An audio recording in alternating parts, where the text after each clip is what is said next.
নওগাঁয় শুরু হয়েছে ৩ দিনব্যাপী জাতীয় ফল মেলা। সকালে জেলা কৃষি সম্প্রসারণ অধিদপ্তরের কার্যালয়ে মেলার উদ্বোধন করা হয়।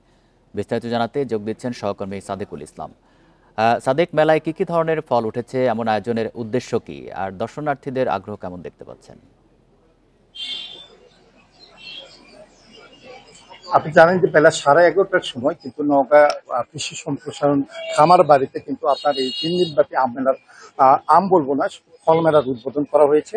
এবং এই মেলাটিতে আপনার বিভিন্ন ধরনের ফল কিন্তু স্থান পেয়েছে। আপনার এখানে আছে আম, 72 ধরনের বিভিন্ন জাতের আম।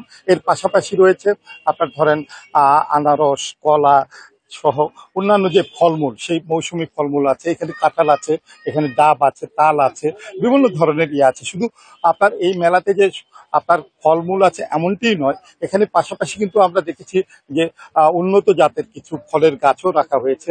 এবং এই মেলাগুলোতে কিন্তু অনেক দর্শনার্থী কিন্তু আমরা যখন উদ্বোধন করা হয় তখন কিন্তু আমরা দেখেছি, কিন্তু এখন দুপুর সময় এখন কিন্তু কিছুটা দর্শনার্থী কম। এ প্রসঙ্গে আমার সঙ্গে কথা হয়েছে ফলমেলার উদ্দেশ্য নিয়ে এখানকার কৃষি সম্প্রসারণ অধিদপ্তরের উপপরিচালক আবুল কালাম আজাদের সঙ্গে। তিনি আমাকে যেটি জানিয়েছেন যে আসলে আমাদের দেশে যে ফলমূল যে কি পরিমাণ সুস্বাদু এবং কি পরিমাণ আসলে আপনার পুষ্টিদায়ক, সেটি কিন্তু দেশ বিদেশে ছড়িয়ে দেওয়ার লক্ষ্যেই কিন্তু আসলে আমরা এই ফলমেলার আয়োজন করেছি।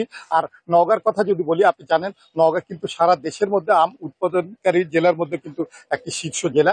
আপনি এখানকার আপনার আমরুপালি, এখানকার নাগফুজলি, এখানকার আপনার অন্যান্য যে আম আছে সেই আমগুলো কিন্তু সারা দেশেই কিন্তু ব্যাপকভাবে সমাদৃত। শুধুমাত্র দেশে নয়, এখানকার আম কিন্তু এখন আপনার দেশের সীমানা ছাড়িয়ে এখন কিন্তু বিদেশেও আপনার কিন্তু রপ্তানি করা হচ্ছে। আমি আপনাকে আর কি তথ্য দিতে চাই, আপনি জানেন যে এবারে কিন্তু নাগফজলি আম যেটি, সেটি কিন্তু আসলে জিআই সনদ পেয়েছে। এবং এই জিআই সনদ প্রাপ্তির মধ্যে দিয়ে নওগাঁর আমের যে পরিচিতি, সেই সুপরিচিতি যেটা, সেটি কিন্তু এসেছে। আর আমরুপালির কথা যদি আপনাকে বলি, এই নওগাঁ জেলাতে বিভিন্ন জাতের আম কিন্তু চাষ করা হয়, কিন্তু আমরুপালি একমাত্র আম যে সারা দেশের মধ্যে এর স্বাদে গন্ধে সেরা, এবং এটি কিন্তু সারা দেশের মানুষের মধ্যে কিন্তু ব্যাপক চাহিদা রয়েছে। এই ছিল মেলা থেকে আমার সর্বশেষ। নওগাঁ থেকে জানাচ্ছিলেন সাদেকুল ইসলাম।